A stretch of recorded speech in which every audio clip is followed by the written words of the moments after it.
à tous. Le changement est quelque chose de perpétuel. La société et le monde en lui-même sont en perpétuel changement. Ça n'a jamais été aussi rapide d'ailleurs que depuis l'arrivée d'Internet, avec toutes les générations X, Y, Z. Maintenant, tout se fait à l'échelle mondiale grâce à Internet, et un changement dans un pays va entraîner un changement dans l'économie mondiale. Et en ce moment, avec ces histoires de confinement, le système a été mis dans une sorte de pause. Je me dis qu'on peut profiter de cette pause pour faire une mise à jour avant le reboot. Dans le sens où, après le confinement, c'est évident qu'on va subir une petite crise financière, enfin je veux dire une cessation d'activité dans la plupart des domaines pendant 2 mois, ça va forcément créer un petit effondrement économique. Petite parenthèse, merci à tous ceux qui travaillent en ce moment dans le secteur hospitalier, c'est certain, merci beaucoup, mais aussi dans le secteur des supermarchés. Je veux dire merci à toutes les caissières et toutes les personnes qui remettent en rayon, merci à tous ceux qui travaillent dans les supermarchés, parce que je trouve qu'on les oublie un peu dans les remerciements, mais que ça reste quand même grâce à eux qu'on peut se nourrir. Donc merci beaucoup à vous tous et aussi aux autres secteurs qui travaillent encore. J'ai constaté des éboueurs ce matin dans la rue par exemple. Ça aussi, c'est des métiers très pratiques pour éviter d'être sous une montagne de déchets. Donc merci à tous ceux qui travaillent pour que le monde ne devienne pas complètement fou. Voilà, fin de la parenthèse. Donc après le confinement, on va avoir un changement évident. Crise économique ou pas peut-être, mais on va avoir un changement. Après 2 mois de cessation d'activité, c'est obligé qu'il y ait un changement. Mais sauf que ce que j'ai constaté en parlant avec mes proches, c'est que souvent, il y a pas mal de gens qui sont pour le changement et qui ont envie de changer quelque chose. Mais il y a pas mal de gens aussi qui attendent que ça vienne de l'extérieur, que ça vienne de la politique ou je sais pas trop d'ailleurs de quoi, parce que personne n'a été très clair là-dessus quand ils m'en ont parlé. Et à ça, je voudrais répondre, connaissez-vous la stratégie de choc? Alors, la stratégie de choc, la stratégie du choc. C'était très sympa à lire, très long surtout.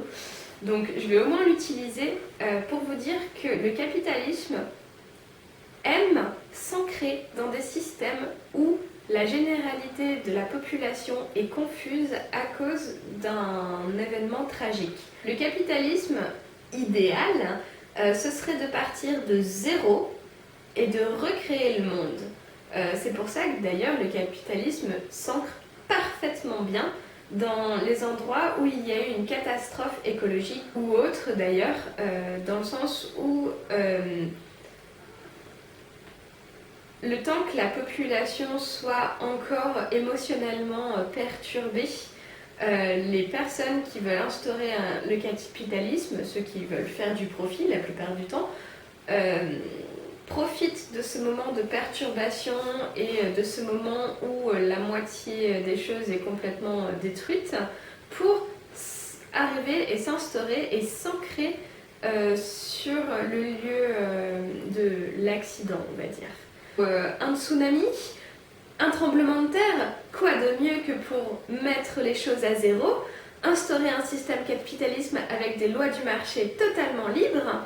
Et comme ça, les entreprises vont faire de l'argent et ça va forcément amener de l'argent dans tous les autres secteurs.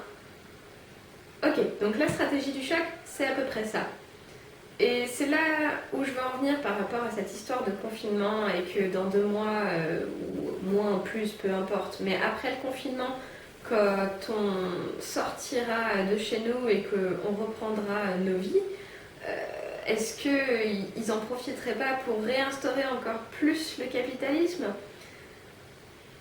Et c'est pour ça qu'on ne peut plus attendre le changement d'une entité supérieure inexistante. Le changement, il doit venir de nous. Moi, j'aimerais profondément un petit reboot, de changer quelques lois ou du tout au tout, peu importe, mais de changer de système. D'arrêter d'apprendre que si t'es riche, tu feras forcément médecin ou politique, et si t'es pauvre, bah tu te démerdes, t'auras qu'à faire ce que tu pourras. et puis tu te feras régir par les lois du marché, tu auras un boulot incertain, et de toute façon tu l'auras bien mérité, parce que dans notre système, toute la faute repose sur ta petite personne si tu n'as pas réussi dans la vie. Ah oui, c'est sûr, on en oublie que dans la vie, il y a beaucoup de merde qui arrive, même si on ne l'a pas demandé. Enfin voilà, moi je suis pas du tout satisfaite de ce système, il m'a jamais vraiment convaincue et jamais vraiment été adapté. Donc voilà, profitons de moments de pause pour rebooter le système et puis recommencer après le confinement plutôt que recommencer comme c'était avant, où on sait très bien qu'avant, enfin même maintenant, il n'y a rien qui nous va, qu'on soit d'accord.